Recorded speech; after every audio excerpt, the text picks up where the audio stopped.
All right, guys, today we're going to talk about flat betting versus variable bet sizing, sort of an extension on bankroll management, also a little bit of EV. So if you haven't seen either of those videos on money management or EV, I would suggest watching those videos first before watching this video to give yourself an idea of some of the terms we're talking about here. Firstly, click down below and subscribe to this channel if you're interested in learning more about sports betting, the tools, strategies, all sorts of advice on sports betting that you will need to become a more profitable sports bettor. Also, if you have not downloaded the Sharp app in the App Store, do it now for free. Okay, guys, flat betting versus variable bet sizing. Firstly, how do we define both of those terms? Flat bet is you're going to be risking the same unit size or the same amount regardless of how confident you are in that play. So you're typically going to be risking one unit to win on every single play. Now, on a variable betting strategy or variable bet sizing strategy, what you're going to be doing is varying the bet size based on the confidence of the play. So if you have a model, this works really well because in your model may tell you what the percentage of a team winning is, and then the market is going to have a price on that event as well. That differential will be positive or negative, and it will determine whether you're going to make the bet or not make the bet, and secondly, just how much you're going to bet on that event. Okay, let's have a look at the spreadsheet here. This is MLB. I just put this together really quickly to show you guys how you could do this in coordination with any model that you may have. And even if you don't have a model, if you're putting a line on these games yourself in the morning, you can do that and then compare it to the sports books. We've got the Indians. The model has the game, it should be plus 125. If you don't know how to calculate that, you probably first started with some sort of a probability. Most models are going to give you a probability of an outcome. So the probability that Cleveland wins would have been about 44.4% to give us 125 as the model's number. Again, refer back to the Moneyline video and you can get those calculations. The sports book, we're just going to take this from whatever sports book we are betting on, and ideally we've got multiple sports book, and this would be the best line that we found on Cleveland. And in the Sharp app, you'll be able to see which sports book is offering the best odds for the game that you're interested in. So secondly, we're going to look at the model probability, and depending on whether this is a plus game, meaning an underdog, or a minus game, meaning the favorite, is how we're going to do that calculation. So we've got the probability that they win is about 44%. The probability of a loss is 56%. And here I just took 1 minus the probability of a win because in this scenario, it has to equal 100%. There's only two possible outcomes. Together, combined, they must equal 100%. I highlighted to win because this is going to be a number that we can change, and I'm just going to base this off of a $100 bet. So this is my risk based on $100. Now, how do I calculate that? I have to do that based on the sportsbook price. This is what I'm going to be risking. If I am a one unit $100 player, I'm going to be risking 76.92, probably $77 bet because of the line being 130. So that would be my risk on this line in order to win one unit. So now I check out the EV. How do I calculate that? We've talked about that in the EV video, so I'm going to go over this really quickly. It's 44%. We're going to assume that the model's probability is more accurate than the sportsbook. That's why we're betting it. So we figure our EV based on the model's line is 44% of the time we are going to win $100. So that's the D2 times F2. And then 56% of the time we're going to lose $76.92. Okay, here's the formula.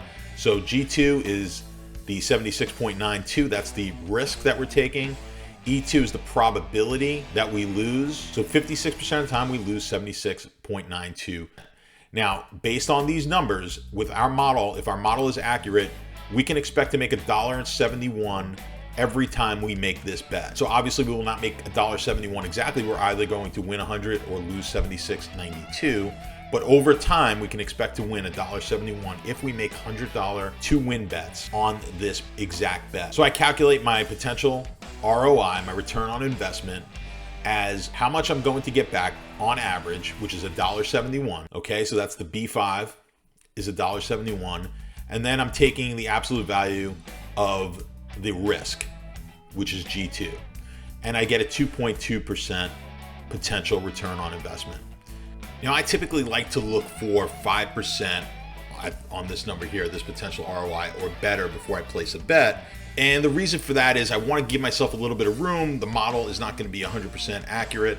I want to give myself a little bit of leeway, and I only want to take those games that are at least giving me 5%. You may be a little bit more conservative than that, want to go to 7 or 8%, as I know some people who do that as well. So if you're looking to be a variable bettor, then you have to take this a step further. So for the flat bettor, you're going to be looking for 5% or more. So let's just say now this game moves up to a 140 at one of the sportsbook that you follow, maybe a Draftkings, Fanduel.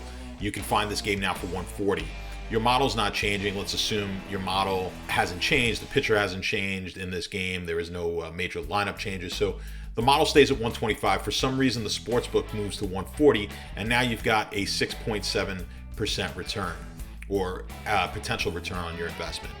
The flat bettor here is going to bet 1 unit on this game regardless.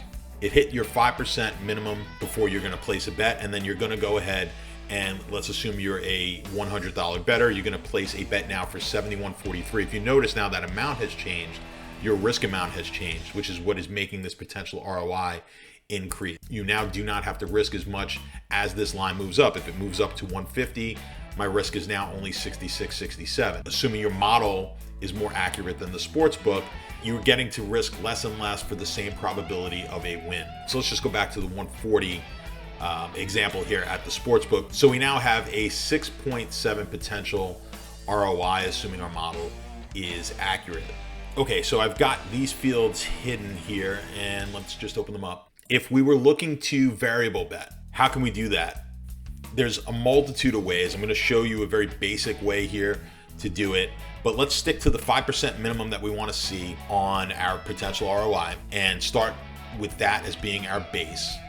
And we can start increasing our bet sizes based on how much potential ROI we have. Now, a very aggressive model would start at the 5%. You can look at this formula here, and it's just really just an if statement.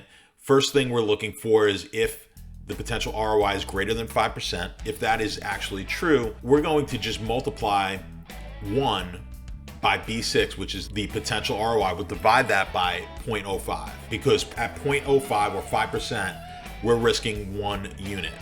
So anything over 5%, we're just going to keep increasing our bet. That's a very aggressive way to do it.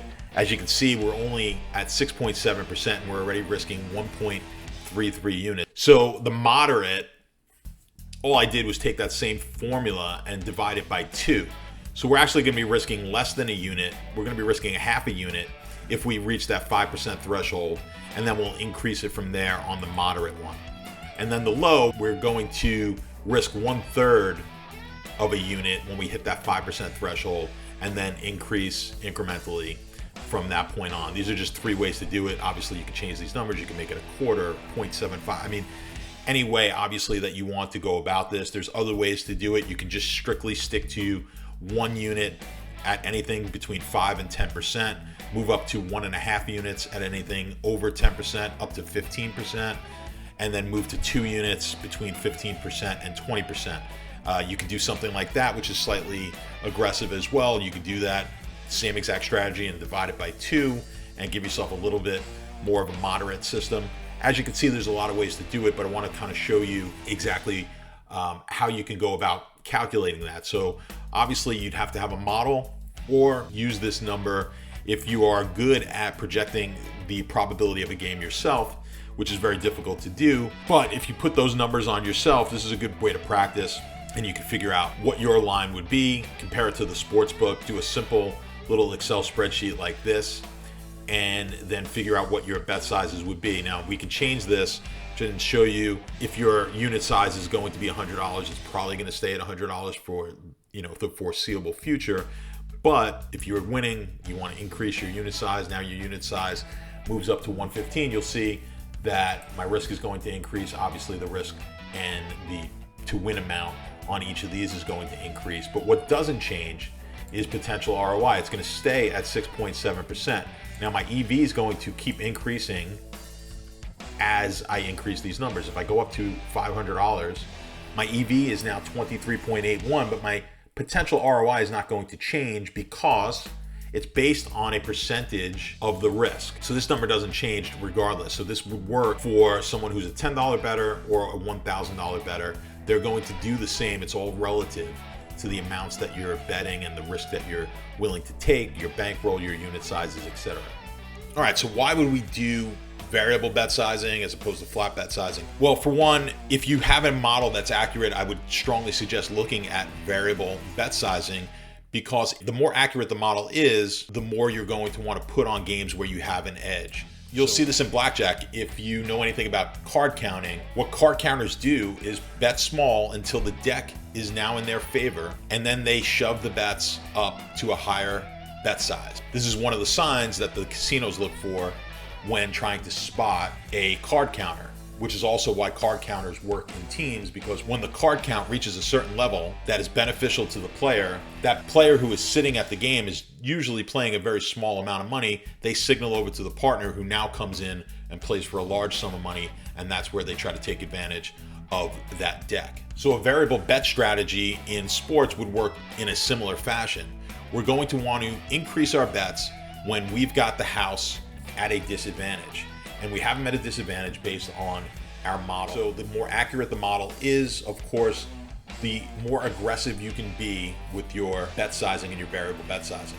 I would suggest early on in your betting career to stick to a flat bet. I always suggest to people flat bet sizing because I don't like novices and beginners to really mess with this. But I think once you're a little bit more advanced and you have a model that you either built yourself that works really well, or you're following someone's model that you find successful, you can then play around with this.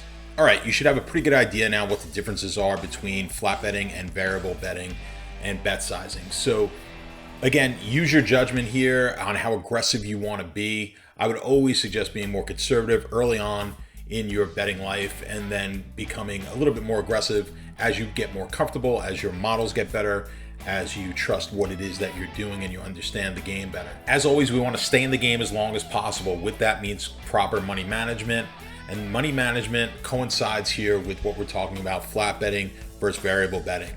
You can of course make a lot more money variable betting, but you can lose a lot more as well. So understand the risks, and I will be back with you guys soon with another video. Guys, remember, if you got valuable information here today, please click that like, subscribe to this channel, and of course, download the Sharp app.